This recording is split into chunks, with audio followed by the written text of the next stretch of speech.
Welcome back, friendly neighbors and Spidey fanatics. Today we're going to be looking at the top 10 most interesting facts about Venom. Eddie Brock, aka Venom, is one of the toughest foes Spider-Man has ever faced.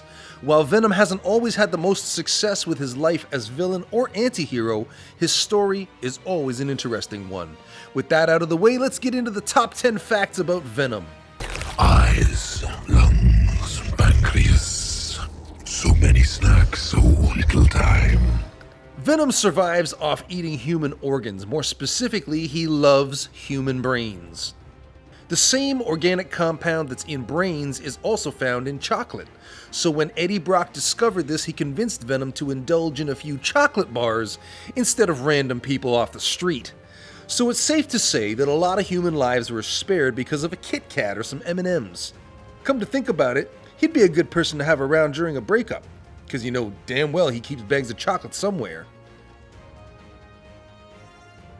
Some people have the idea that the alien symbiote is an evil parasite that possesses the host it bonds to and does evil things by will. Well, that's not exactly true. Symbiotes start off as innocent creatures that simply need a noble host to survive. However, this isn't always the case, and the bond becomes a very, very negative influence on both the symbiote and the host. The symbiote can pick up on a host's true intentions, habits, or thoughts, and amplify them tenfold, which can end up very toxic. Yeah, pun intended. These bad deeds are amplified by adrenaline, which is what the symbiote feeds off of, eventually depleting the host of all energy and killing them, and then moving on to the next victim. Which brings me to... Remember when I said that the symbiote kills its host and moves on to the next victim? Well, that was half true. Sometimes the symbiote willingly leaves its host to move on to another. However, the symbiote keeps the personality traits of the previous host and passes it on to the current one. When Peter first got his black suit, he started to become bloodthirsty and more ruthless with his enemies. Guess where he got that from?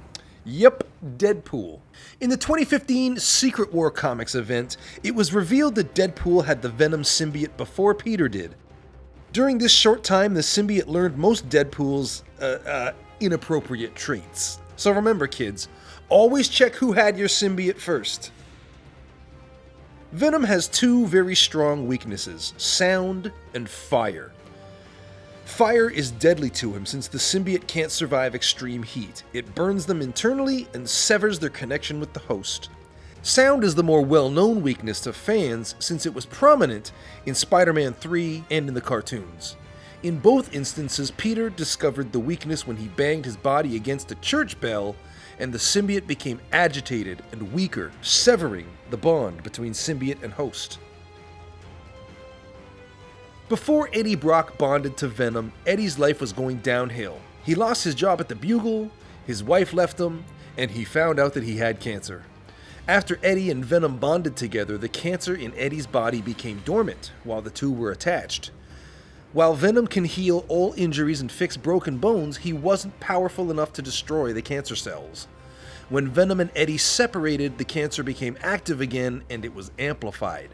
Eddie finally became cancer-free when he became bonded to Anti-Venom, but we'll get to that later. Symbiotes don't need sexual interactions to reproduce. They have offspring when they've consumed enough adrenaline that they can spawn off their own children from their own body. So no big belly, no cravings, no crazy pain, nothing. Wow, that's just lucky. Venom spawned off his own offspring, which then bonded to serial killer Cletus Cassidy and became Carnage. Carnage reproduced, and that spawn bonded to Patrick Mulligan became Toxin. Each time a symbiote reproduces, the newborn becomes 10 times stronger than its parent. So Carnage is more powerful than Venom, and Toxin is more powerful than both of them. During a time where Flash Thompson was in the army, he was discharged after a grenade explosion caused him to lose both of his legs.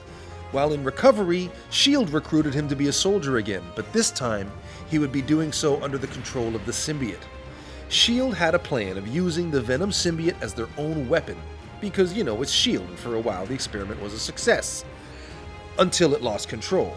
You see, the Venom symbiote was fresh off being separated from Eddie Brock, and the symbiote didn't want a new host, he wanted Eddie. However, Flash and the symbiote started to work better as a team, and even became one of Spider-Man's greatest allies. Remember when I told you that Anti-Venom cured Eddie of his cancer, and I said we would come back to it? Well, here we are. When Eddie Brock was living as a civilian, as a cook in a soup kitchen, he was doing rounds of chemotherapy to combat his cancer. However, Eddie came in contact with Mr. Negative, and it charged up the remaining pieces of the symbiote still left in his bloodstream. And since symbiotes need a healthy host to live, the symbiote bonded to his white blood cells and got to work secretly curing Eddie of his cancer. During an encounter where Mac Gargan, aka Scorpion, had the Venom suit, he started to attack Eddie. When Venom made contact with Eddie's skin and tried to rebond with him, a new symbiote began to emerge from Eddie's body, seeping out of his pores, transforming him into a white-skinned Venom. After Eddie becomes completely consumed, he declares himself Anti-Venom.